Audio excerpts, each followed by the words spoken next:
ನೀವು ಫಿಲಮ್ ಅಲ್ಲಿ ಏನ್ ಕೆಲಸ ಮಾಡ್ತೀರಾ? ನಾನು ಕಲಾ ನಿರ್ದೇಶಕ. ನಾನು ಪ್ರಶಾಂತ್ ಗೌಡ. ನಾನು ಸುಮಾರು ಒಂದು 24 ವರ್ಷದಿಂದ ಕನ್ನಡ ಸಿನಿಮಾ ರಂಗದಲ್ಲಿ ವರ್ಕ್ ಮಾಡ್ತಾ ಇದ್ದೇನೆ. ನನ್ನ ಇದೊಂದು 20ನೇ ಸಿನಿಮಾ ಕಲಾ ನಿರ್ದೇಶನಕ್ಕೆ ಶಿವಮೊಗ್ಗದ ಜೈಲಿನಲ್ಲಿ ಚಿತ್ರೀಕರಣ ನಡೀತಿರೋದ್ರಿಂದ ಇಲ್ಲಿ ಒಂದು 8 ದಿನ ಸತತ ಚಿತ್ರೀಕರಣ ನಡೀತಿರ್ತದೆ. ಆದ್ದರಿಂದ ಮೊದಲಿಗೆ ನಾವು ಚಿತ್ರೀಕರಣವನ್ನು ಬೆಂಗಳೂರಲ್ಲಿ ಶೂಟ್ ಸ್ಟಾರ್ಟ್ ಮಾಡಿ ಸಾಂಗ್ ಮುಗಿಸ್ಕೊಂಡು ಶಿವಮೊಗ್ಗ ಚಿತ್ರೀಕರಣ ಮಾಡ್ತಾ ಇದ್ವಿ. ಇಲ್ಲಿ ಸೀನುಗಳು ಮತ್ತೆ ಒಂದು ಅದ್ಭುತವಾದ ಫೈಟ್ ಚಿತ್ರೀಕರಣ ಆಗುತ್ತದೆ. ದಿಲೀಪ್ ರಾಜನು ಫೈಟ್ ಮಾಸ್ಟರ್ ಫೈಟ್ ಇದೆ. ಈ ಒಂದು ಚಿತ್ರೀಕರಣ ಎಲ್ಲ ರೀತಿಯಲ್ಲಿ ನಮ್ಮ ಚೇತನ್ ಗೌಡ ಅಂತ ಹೀರೋ, ನಟ, ನಿರ್ಮಾಪಕ ಎಲ್ಲ ಸಕಲ ಇದರಲ್ಲಿ ಸಹಾಯ ಮಾಡ್ತಾ ಇದ್ದಾರೆ.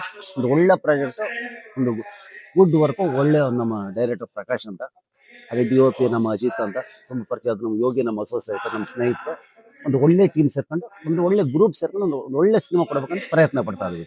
ನೀವು ಫಸ್ಟ್ ಫಿಲಮ್ ಯಾವ್ದು ಬಸಂತ ಅಣ್ಣ? ಫಸ್ಟ್ ಸಿನಿಮಾ ಅಂದ್ರೆ 2001 ನಾನು ಅಪ್ಪು ಸಿನಿಮಾ. ನನ್ನ ಮೊದಲ ಸಂಪಾದನೆ 70 ರೂಪಾಯಿ. ಆಗ ನನ್ನ ಕನಸು 20 ರೂಪಾಯಿ. ಅಂದ್ರಿಂದ ನನ್ನ ಜರ್ನಿ ನಮ್ಮ ಯಜಮಾನ್ ರವಿ ಸರ್ ಜೊತೆ ವರ್ಕ್ ಮಾಡಿದ್ವಿ ನಾವು. ಅದು ಬಿಟ್ಟು ನಮ್ಮ ಇಸ್ಮಾಯಿಲು ನನ್ನ ಗುರುಗಳು, ಅದೇ ರೀತಿ ನಮ್ಮ ಚಾಮರಾಜ ಶ್ರೀರಣ, ನನ್ನ ಅಚ್ಚುಮೆಚ್ಚಿನ ನನ್ನ ಸಿನಿಮಾ ನೋಡಿಸ್ಕೊಟ್ಟಂತ ನನಗೆ ಅನ್ನ ಹಾಕಿದವರು ಗುರುಗಳವರು. ನಾನು ಅದು ಒಂದಷ್ಟು ಸಿನಿಮಾಗಳು ಈಶ್ವರಿ ಕುಮಾರ್ ಜೊತೆ ವರ್ಕ್ ಮಾಡಿದ್ವಿ, ಶ್ರೀರಣ ಜೊತೆ ಮಾಡಿ ಈಗ ನಾನೇ ಸಪರೇಟ್ ಕಲಾ ನಿರ್ದೇಶಕನಾಗಿ ಒಂದಷ್ಟು ವರ್ಕ್ ಮಾಡ್ತಾ ಇದ್ದೀನಿ. ಈಗ ಒಂದು ಲಾಕ್ಡೌನ್ ನಂತರ ನಾನೇ ಒಂದು 20 ಸಿನಿಮಾ ಕಲಾ ನಿರ್ದೇಶನ ಮಾಡಿ ನನ್ನ ಕೈಲಿ ಆದಷ್ಟು ಇರೋದ್ರಲ್ಲಿ ಸ್ವಲ್ಪ ನಿರ್ಮಾಪಕರು ಏನು ಕೊಡ್ತಾರೋ ನಿರ್ಮಾಪಕರು ತಕ್ಕಾಗಿ ಆ ಕಥೆಯ ತಕ್ಕಾಗಿ ಏನು ಬೇಕೋ ನೋಡ್ಕೊಂಡು ಮಾಡ್ಕೊಂಡು ಹೋಗ್ತಾ ಇದ್ವಿ. ಅಪ್ಪು ಸರ್ ಜೊತೆ ಎಷ್ಟು ಫಿಲಮ್ ಕೆಲಸ ಮಾಡಿದ್ದೀರಾ? ಸಿನಿಮಾದಲ್ಲ ಒಂದು 7 ಸಿನಿಮಾ ಅಪ್ಪು ಸರ್ ಜೊತೆ ಮಾಡಿದ್ವಿ. ಶಿವಣ್ಣನ ಜೊತೆ ಒಂದು 17 ಸಿನಿಮಾ ಮಾಡಿದ್ವಿ. ದರ್ಶನ್ ಜೊತೆ ಒಂದು 8 ಸಿನಿಮಾ ಮಾಡಿದ್ವಿ. ಸುದೀಪ್ ಅವ್ರ ಜೊತೆ ಒಂದು 6 ಸಿನಿಮಾ ಮಾಡಿದ್ವಿ. ಆಲ್ಮೋಸ್ಟ್ ಎಲ್ಲರ ಜೊತೆ ಮಾಡಿದ್ವಿ. ನನಗೆ ಇವತ್ತಿಗೂ ಅಚ್ಚುಮೆಚ್ಚಿನ ಗುರುಗಳು ಅಂದ್ರೆ ಸುನಿಲ್ ಕುಮಾರ್ ದೇಸಾಯಿ ಸಾಯಿರು. ಅಪ್ಪು ಸರ್ ಜೊತೆ ಕೆಲಸ ಮಾಡೋ ಎಕ್ಸ್ಪೀರಿಯನ್ಸ್ ಯಾವ ತರ ಇರ್ತಾ ಇತ್ತು? ಅಪ್ಪು ಸರ್ ಅಂದ್ರೆ ತುಂಬಾ ಆತ್ಮೀಯರು, ತುಂಬಾ ಪ್ರೀತಿಯಾಗಿ ಎಲ್ಲಾರನ್ನು ಖುಷಿ ನಗುನಗುತ್ತಾ ಮಾತಾಡ್ಸ್ಕೊಂಡು ಇರ್ತಾರೆ. ಅದೇ ವಿಷಯ ದರ್ಶನ್ ಸರ್ ಅಷ್ಟೇ.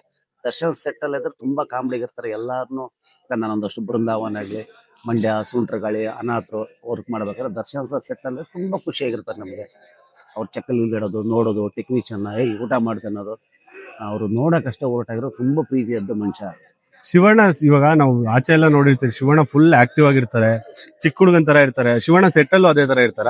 ಶಿವಣ್ಣಂದ ಏನಂದ್ರೆ ಮಗುನಂತ ಮನಸ್ಸು. ಯಾರ ಹತ್ರ ನೋಡಕ್ ಅವಯ್ಯ ರೂಢಲ್ಲಿ ಮಾತಾಡ್ತಾನ. ತುಂಬಾ ಒಳ್ಳೆ ಆತ್ಮೀಯ. ಏನಾದ್ರು ಸೆಟ್ ಅಲ್ಲಿ ಎಲ್ಲರಿಗೂ ಪೇಮೆಂಟ್ ಆಯ್ತಾ ಕಷ್ಟ ಕೇಳೋದು. ಒಬ್ಬ ನಿರ್ಮಾಪಕರು ತುಂಬಾ ಸಪೋರ್ಟ್ ಕೊಡ್ತಾರೆ ಅವರು. ನಿರ್ಮಾಪಕರೇ ಮೇನ್ ಅಂತಾರೆ.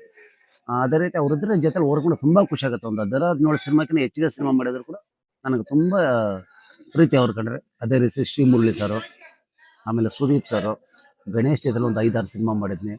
ದುನೇ ವಿಜಯ್ ಜೊತೆ ವರ್ಕ್ ಮಾಡಿದ್ನಿ. ಆಲ್ಮೋಸ್ಟ್ ನಾವೆಲ್ಲ ಒಂದು ಜೊತೆಲೆ ವರ್ಕ್ ಮಾಡ್ಕೊಂಡು ಬಂದಿದ್ವಿ. ಈಗ ಇದೊಂದು ದೈವ್ಯ ಅಂತ ನಡೀತಾ ಇದೆ. ಇನ್ನೊಂದು ಆಯುಷ್ ಶೂಟಿಂಗ್ ನಡೀತಾ ಇದೆ ಬೆಂಗಳೂರಲ್ಲಿ. ಉಪೇಂದ್ರ ಅವ್ರ ಮಗ ನಮ್ಮ ಪುರುಷೋತ್ತಮ ಸರ್ ಡೈರೆಕ್ಟರ್, ಅದು ನಾನೇ ಮಾಡ್ತಾ ಇದ್ದೆ. ಇನ್ನೊಂದು ರೋಲೆಕ್ಸ್ ಅಂತ ಕಂಪ್ಲೀಟ್ ಆಗಿದೆ. ಸೋನಲ್ ಅಂತಾರೆ ಕೋಮಲ್, ಮತ್ತೆ ಬಲ್ಲೆ ಹುಚ್ಚ ಅಂತ ರವಿಶಂಕರ್ ಸರ್ ಒಂದು ಒಳ್ಳೆ ಕ್ಯಾರೆಕ್ಟರ್ ಮಾಡ್ತಾ ಇದ್ದಾರೆ. ಬಂಗಾರ ಸರ್ ನನ್ನ ಸ್ನೇಹಿತರು ಡೈರೆಕ್ಟರ್ ಬಂಗಾರ ಸರ್ ಅಂತ.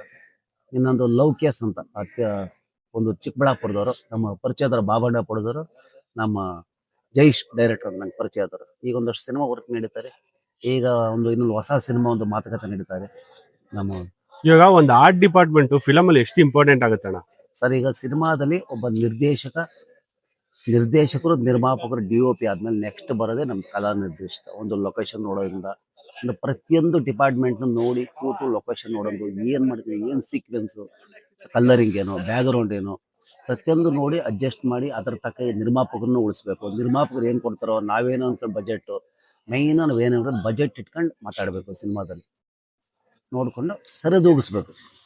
ಅಂದ್ರೆ ನೀವು ಇವಾಗ ಆರ್ಟ್ ಡಿಪಾರ್ಟ್ಮೆಂಟ್ ಅಂದ್ರೆ ನಾನು ಸಿನಿಮಾದಲ್ಲಿ ನಾನು ಮ್ಯಾನೇಜರ್ ಆಗಿರೋದನ್ನ ನೋಡಿದ್ದೀನಿ. ಪ್ರತಿಯೊಂದು ಪಾತ್ರೆ ತೊಳೆಯೋದ್ರಿಂದ ಹಿಡಿದು, ಕಸ ಗುಡಿಸೋದ್ರಿಂದ ಹಿಡಿದು, ಪೇಂಟ್ ಮಾಡೋದು, ಪ್ರತಿಯೊಂದು ಇವಾಗ ಸ್ಕ್ರೀನ್ ಮೇಲೆ ಡೈರೆಕ್ಟ್ರು ಮತ್ತೆ DOP ಏನ್ ಅನ್ಕೊಂಡು ತೆಗಿತಾ ಇರ್ತಾರೋ ಅದನ್ನ ಎಕ್ಸಿಕ್ಯೂಟ್ ಮಾಡ್ಕೊಡೋದೇ ಆರ್ಟ್ ಡಿಪಾರ್ಟ್ಮೆಂಟ್ ಅವ್ರು. ಎಷ್ಟು ಕಷ್ಟ ಇರುತ್ತೆ ಅದು ಮಾಡಕ್ಕೆ. ಸೊ ಪ್ರತಿಯೊಂದು ನಮ್ಮ ಕಾರ್ಪೆಂಟರ್ ಆಗಲಿ, ನಮ್ಮ ಪೇಂಟರ್ ಆಗಲಿ, ಮೋಡ್ರ್ ಆಗಲಿ, ನಮ್ದೊಂದು ಡಿಪಾರ್ಟ್ಮೆಂಟ್ ಅನ್ನೋದಕ್ಕೆ ನಮ್ಮೆಲ್ಲ ಹುಡುಗರು, ನಾವೊಂದು 10 ಗಂಟೆ ಹುಡುಗರು ಇದ್ದಾರೆ. ನಮ್ಮ ಗಂಗಾಧರಗಳು, ನಮ್ಮ ಮಂಜು, ನಮ್ಮ ಆರಾಧ್ಯ, ನಮ್ಮ ಹುಡುಗರದ್ದು ಒಂದು ಟ್ರೂಪ್ ಇದೆ. ಅವ್ರು ನಮ್ಮನ್ನು ಬಿಟ್ಟು ಮಾಡಲ್ಲ, ನಾನು ಅವ್ರು ಬಿಟ್ಟು ಮಾಡೋಕ್ಕಾಗಲ್ಲ. ನಮ್ದೇನಾದ್ರೂ ಒಂದು ಪಾತ್ರೆ ತೊಳೋದಂತಲ್ಲ, ಅದು ಒಂದು ಕೆಲಸನೇ. ಆರ್ಟ್ ಡಿಪಾರ್ಟ್ಮೆಂಟ್ ಪಾತ್ರೆ ತೊಳೆದವ್ರನ್ನ ಪೇಂಟ್ ಬ್ರಷ್ ಹಿಡಿದಾಗಲ್ಲ, ಅದೊಂದು ಯಾರೋ ಒಂದು ಕಿಂಡಲ್ ಅಲ್ಲ, ಅದು ಒಂದು ಇದ್ರೇನೆ ಸಿನಿಮಾ ಅಂದ್ರೆ ಅದೇ ಥರ. ಪ್ರತಿಯೊಂದಕ್ಕೂ ಸಲಕರಣೆ ಮಾಡ್ಕೊಂಡು ಅಡ್ಜಸ್ಟ್ ಮಾಡ್ಕೊಂಡು ಮೇನ್ ಅಡ್ಜಸ್ಟ್ಮೆಂಟಾಗಿ ಹೋದ್ರೆ ಲೈಫು ಸಿನಿಮಾ ಅನ್ನೋದು ಅದು.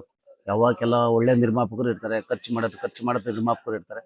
ಓಕೆ, ಈಗ ನಮ್ಮ ಚೇತನ್ ಗೌಡ ಏನ್ ಅನ್ಕೊಂಡಿದ್ದಾರೆ ಅಂದ್ರೆ ಸ್ವಲ್ಪ ನೋಡ್ಕೊಂಡು ಮಾಡಿ, ಸಿನಿಮಾಗೆ ಏನ್ ಬೇಕು ವೇಸ್ಟ್ ಆಗಿದೆ, ಸಿನಿಮಾನ ಏನ್ ಬೇಕು ನೋಡ್ಕೊಂಡು ಮಾಡಿ ಅಂತ. ಈಗ ನಮ್ಮ ದೇವಿ ನಿರ್ಮಾಪಕರು ನಟರು ಅವರೇ ಆಗಿದ್ದೀನಿ, ಸ್ವಲ್ಪ ಇದು ಮಾಡ್ತಾ ಇದಾರೆ. ಈಗ ನಮ್ಮ ಮ್ಯಾನೇಜರು ಅಂತಿದ್ದಾರೆ, ಇಲ್ಲಿ ನಮ್ಮ ಶ್ರೀ ಅಂತಿದ್ದಾರೆ, ನಮ್ಮ ಪರಿಚಯದವರು ತುಂಬಾ ಇದು ಸಪೋರ್ಟ್ ಏನೇ ಬೇಕು ನಿಂತ್ಕೊಂತಾರೆ. ಏನ್ ಬೇಕಣ್ಣ, ಏನ್ ಮಾಡ್ಕೊಡ್ತೀನಿ, ಇರೋದ್ರಲ್ಲಿ ಮಾಡೋಣ ಅಂತಾರೆ. ಅದರಿಂದ ನಮ್ಗೆ ಮೇನ್, ನಾನು ಆರ್ಡೇಟ್ ಅಂತ ನಮ್ಗೆ ಮೇನ್ ಇರೋದು ನಮ್ಮ ಪ್ರೊಡಕ್ಷನ್ ಮ್ಯಾನೇಜರ್ ಮೇನ್. ನಮ್ಮ ಸಿನಿಮಾ ಪ್ರೊಡಕ್ಷನ್ ಮ್ಯಾನೇಜರ್ ಪ್ರತಿಯೊಂದಕ್ಕೂ ನಾವ್ ಏನೇ ನೋಡಿದ್ರು ನಮಗೆ ಕಷ್ಟ ಪರ್ಮಿಷನ್ ಆಗಿ ನೋಡೋದು ಅನುಕೂಲ ಅನಾನುಕೂಲ ಇರೋದೇ ಮೇನ್ ಮ್ಯಾನೇಜರ್ಗಳು. ಈಗ ನಾವು ಕೂಡದೇ ಇರೋದ ಫಸ್ಟ್ ಮ್ಯಾನೇಜರ್ ಪ್ರಿಫರೆನ್ಸ್ ಕೊಡ್ಲೇಬೇಕು. ಮ್ಯಾನೇಜರ್ ಹೇಳಿದ್ದಾದ್ಮೇಲೆ ನಮಗೆ ಲೊಕೇಶನ್ ನೋಡಕ್ ಹೋಗೋದು, ಜಾಗ ಕೊಡ್ಸೋದು. ನಾವ್ ಎಷ್ಟೋ ಕಡೆ ಆಗಲ್ಲ ಅನ್ನೋದಾಗ ವಾಪಸ್ ಹೋಗ್ತೇವೆ, ಅವ್ರನ್ನ ಕೊಡಿಸ್ತೀನಿ ಬನ್ನಿ ಸರ್ ಅಂತಾರೆ.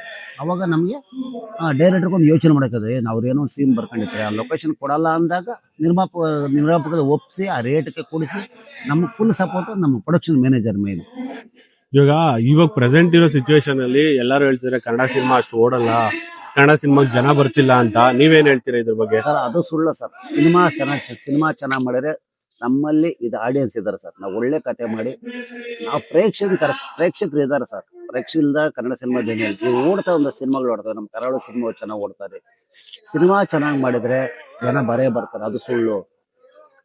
ಏನೋ ಕಡಿಮೆ ಆಗಿರ್ಬೋದು, ಸಿನಿಮಾ ನೋಡ್ದಲ್ಲ ಅಂತ ಕಡಿಮೆ ಆಗಿರ್ಬೋದು. ಈ OTT ಅನ್ನೋ ಪ್ರಾಬ್ಲಮ್ ನಿಂದ ಮೇ ಬಿ ಒಂದು 15-20 ದಿವಸಕ್ಕೆಲ್ಲ ಮೊಬೈಲಲ್ಲಿ ಬರ್ತಾರೆ. ಅದರಿಂದ ಜನ ಕಡಿಮೆ ಆಗಿರ್ಬೋದು, ಪ್ರೇಕ್ಷಕರು ಯಾವತ್ತೂ ಕಡಿಮೆ ಆಗಿಲ್ಲ. ಒಳ್ಳೆ ಸಿನಿಮಾ ಮಾಡಿದ್ರೆ ಕನ್ನಡದಲ್ಲಿ ಕನ್ನಡ ಅಭಿಮಾನಿಗಳು ಯಾವತ್ತೂ ನಮ್ಮನ್ನ ಕೈ ಬಿಡಲ್ಲ. ಒಳ್ಳೆ ಸಿನಿಮಾ ಮಾಡ್ಬೇಕು, ಒಳ್ಳೆ ಕಂಟೆಂಟ್ ಇರೋ ಸಿನಿಮಾ ಮಾಡ್ಬೇಕು. ಇವಾಗ ನೀವು ಒಂದು 22 ವರ್ಷದಿಂದ ಫಿಲಮ್ ಅಲ್ಲಿ ಇದೀರಿ ಅಂತ ಹೇಳಿದ್ರಲ್ಲ, ಆವಾಗಿರೋ ಫಿಲಂ ಇಂಡಸ್ಟ್ರಿಗೂ ಇವಾಗ ಏನ್ ಡಿಫ್ರೆನ್ಸ್ ಅಂತ ಮೇಜರ್? ಅವಾಗ ಒಂದು ನೆಗೆಟಿವ್ ಅನ್ನೋದಿತ್ತು. ಒಂದು ಸಾಂಗ್ ಮಾಡ್ಬೇಕಾದ್ರೆ 3 ಕ್ಯಾನ್ ಕೊಡೋರು, ಇಷ್ಟೇ ಅಡಿಯಲ್ಲಿ ಮಾಡ್ಬೇಕಾಯ್ತು. 45 ದಿನ ಶೂಟಿಂಗ್ ಮಾಡ್ತಾರೆ, 35 ದಿನ ಶೂಟಿಂಗ್. ಈಗ ಹಂಗಲ್ಲ. ಈಗ ಏನಂದ್ರೆ ಫೋನಲ್ಲಿ ಮಾಡತ್ರ ಶೂಟಿಂಗ್ ತರ ಆಗ್ಬಿಟ್ಟೆ ಜೀವನ ಈಗ. ಆಮೇಲೆ ಈಗ ಮೈನ್ ಪ್ರಿಕಾಷನ್ಸ್ ಇರಲ್ಲ. ಈಗ ಏನೋ ಸಿನಿಮಾ ಮಾಡಿದ್ವಿ, ನಾನು ಬರ್ತೀನಿ ಅಂತ, ಇದು ಮೈನ್ ಆಗ್ತಿರೋದು. ಎಲ್ಲಾ ತಿಳ್ಕೊಂಡು ಸೇರಿ ಮಾಡಿದ್ರೆ ತಪ್ಪೇನಿಲ್ಲ ಸರ್. ಸಿನಿಮಾ ಮಾಡಬೇಕು, ಸಿನಿಮಾನೇ ಜೀವನ.